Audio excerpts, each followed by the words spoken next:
कि भैया सबको अपनी पहचान बतानी होगी, यूपी में रहना है तो पहचान बताना है?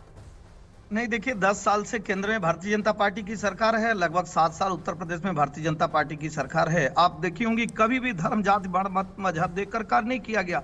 जो भी कार्य किया गया वो सबके लिए कार्य किया गया। लाउड स्पीकर उतारा गया तो सबसे पहले पूज्य योगी आदित्यनाथ जी कहाँ का लाउड स्पीकर उतारते हैं? जहाँ के महंत होते हैं। तो मुझे लगता है कि कुछ ऐसे षड्यंत्रकारी पार्टियां हैं जो षड्यंत्र के नाते 1-2 सीटें पा गई तो बार बार इस तरह की कम्युनल बातें करती हैं। अभी राजकुमार भाटी जी हमारे साथ एक जिम्मेदार चैनल पर थे, जब बात हो रही थी हलाल सर्टिफिकेट के द्वारा, उन्होंने कहा उनके धर्म में इस चीज की छूट नहीं देती है कि वो गैर हलाल चीजों को ग्रहण करें। तो मुझे लगता है कि कांवड़ में भी बहुत सारे ऐसे लोग जाते हैं जो अपने परिवार द्वारा, राजकुमार भाटी जी इसको सज्जन। एसएन सिंह जी, मैं आपको रोक रही हूँ। अगर कांवड़ में मैं ही जा रही हूँ, कोई भी जा रहा है, एसएन सिंह जी, ये मेरी इच्छा पर निर्भर करता है ना। आजकल लोग बहुत जागरूक है कि मुझे किसके यहाँ का खाना खाना है। अगर मुझे खान के यहाँ खाना खाना है और मेरे को पसंद है तो मैं खाऊंगी।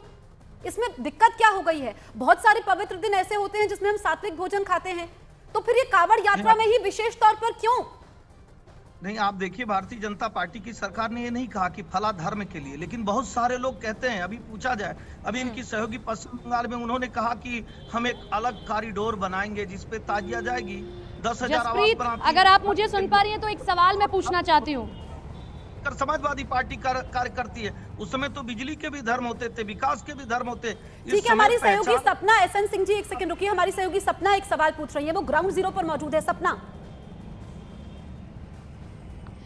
राजकुमार भाटी जी से जसप्रीत मेरा सवाल है, उनको बड़ी दिक्कत हो रही है कि अब नाम लिखने पर अब आपत्ति कर दी है, लेकिन उन्हीं राजकुमार भाटी जी से मैं पूछना चाहूंगी बड़े सम्मान के साथ में, यही योगी सरकार थी जिसने कहा था कि आप अपनी गाड़ियों पर गुर्जर, पंडित ये सब नहीं लिख सकते, तब तो धर्म की बात नहीं हुई थी ना।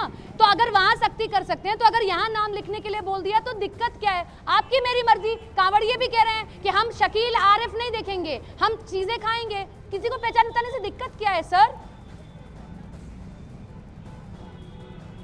मैं बोलूं? बिल्कुल, आप ही की बारी है। हाँ जी। हाँ, ये जो सवाल पूछनी थी, मैं आपकी रिपोर्टर हैं शायद, ये तो हमारी बात को सही सिद्ध कर रही है। हम तब भी जाति के नाम लिखने के विरोध में थे, आज भी विरोध में हैं। दूसरी बात, एक अभी दर्शक ने पूछा आपके रिपोर्टर से बात करते हुए कि किसी मोहम्मदन ने सवाल नहीं उठाया, किसी मुसलमान ने। मुख्तार अब्बास नकवी खुद इस पर सवाल उठा चुके हैं कि ये निर्णय गलत है। इनके सहयोगी आरएलडी, जेडीयू और जो ये है दूसरी पार्टियां, वो सब विरोध उच्च कर चुकी हैं। तीनों पार्टियां, ये लोक जनशक्ति पार्टी, तीनों ने विरोध कर दिया है। तो सबको ऐतराज क्यों है इनके निर्णय पे? तीसरी बात, मंदिरों में जो मूर्तियां आती हैं। राजकुमार जी एक सेकंड आपको रोकेंगे, फिर हम आरएलडी अपने मेहमान के पास जाएंगे कि यहाँ पर एक शख्स की राय पूरी कौम की राय नहीं हो सकती है, पहली बात। और मेरे सहयोगी अनुपमा अगला सवाल पूछूंगी।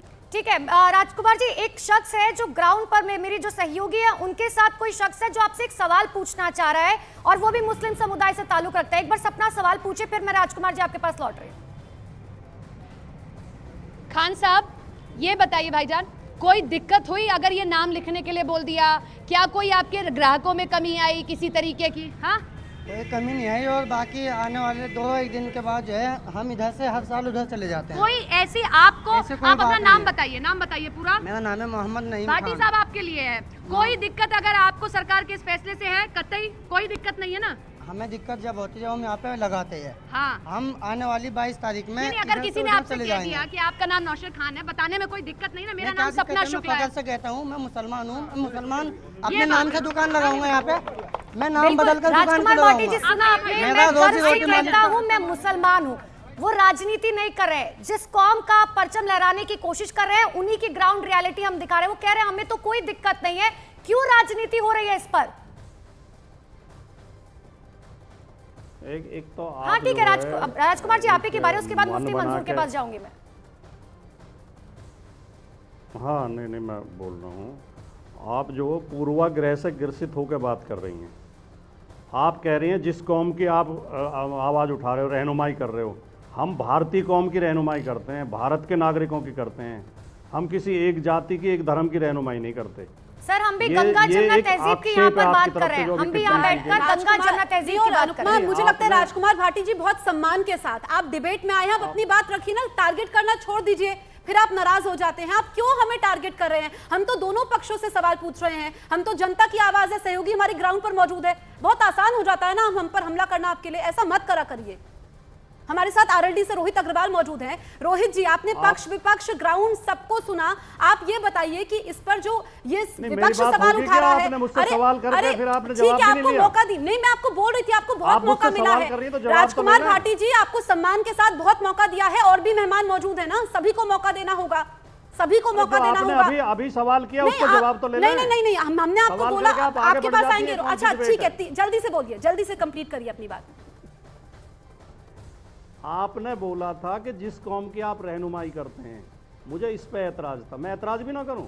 अच्छा, आप कुछ भी बोलते हैं, हमारे ऊपर आक्षेप लगाते हैं। नहीं आरोप लगा, फिर आप कहते हैं मेरी सहयोगी ने बोला था, मेरी सहयोगी ने। राजकुमार जी सुनिए, राजकुमार जी सुनिए, सबसे पहली बात यह है कि ना तो बीजेपी ने कहा है हिंदू मुस्लिम, ना तो किसी ने कहा है, और एमआईएम और अखिलेश यादव भी साफ तौर पर कह रहे हैं कि हिंदू मुसलमान में बांटने की कोशिश कर रहे हैं। आप उन्हीं के प्रवक्ता के तौर पर यहाँ बैठे, तो सवाल आपसे पूछेंगे। मेरी सहयोगी ने आपसे सवाल किया था, लेकिन सुनिए राजकुमार भाटी जी, ऐसे समय जाया होता है, बहुत आसान हो जाता है आपके पास डिबेट में आए, एंकर ने सवाल पूछा, उसको टारगेट कर दिया, क्योंकि आपके मनपसंद का सवाल नहीं होता है। ठीक है रोहित अग्रवाल जी, आप बताइए कि यहाँ पर विपक्ष ये कह रहा है, विपक्ष ये कह रहा है कि ठीक है विपक्ष ये पूछ रही थी वो, अरे ठीक है, आपका सर्टिफिकेट नहीं चाहिए, ठीक है आप शांत हो जाइए। रोहित अग्रवाल जी, ये विपक्ष ये कह रहा है कि आप क्यों जरूरत पड़ी, आप तो धर्म के आधार पर बांट रहे हैं।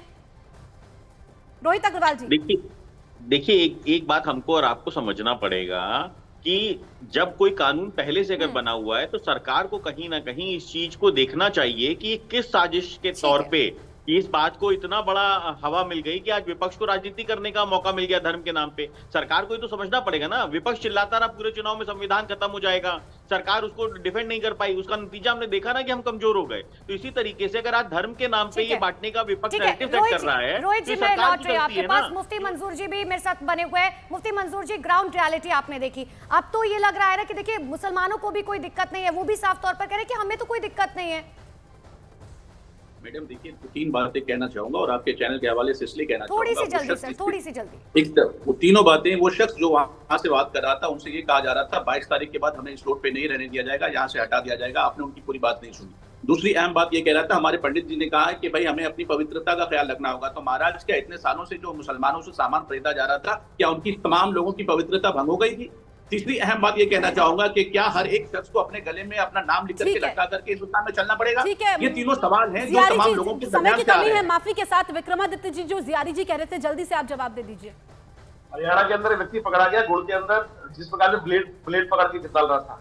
वीडियोज आए जिसमें खाना बनाते वक्त थूका जा रहा था। वीडियोज आए जिसके अंदर लंदन का वीडियो था जिसके अंदर मुस्लिम रेस्टोरेंट के अंदर विस्टा डाल के खाना बेचे जा रहा था। दिल्ली के अंदर वीडियो आए जिसके अंदर रेस्टोरेंट के अंदर थूक के खाना बजा। जब वीडियो आएंगे और आपके अंदर थूक कर खाना करने को बरकत दी जाती है। विक्रमादित्य जी, ये दूसरी बात है। अभी हम फिलहाल जो है कावड़ियों को लेकर बातचीत कर रहे हैं, लेकिन आप सभी का बहुत बहुत शुक्रिया हमारे साथ जुड़ने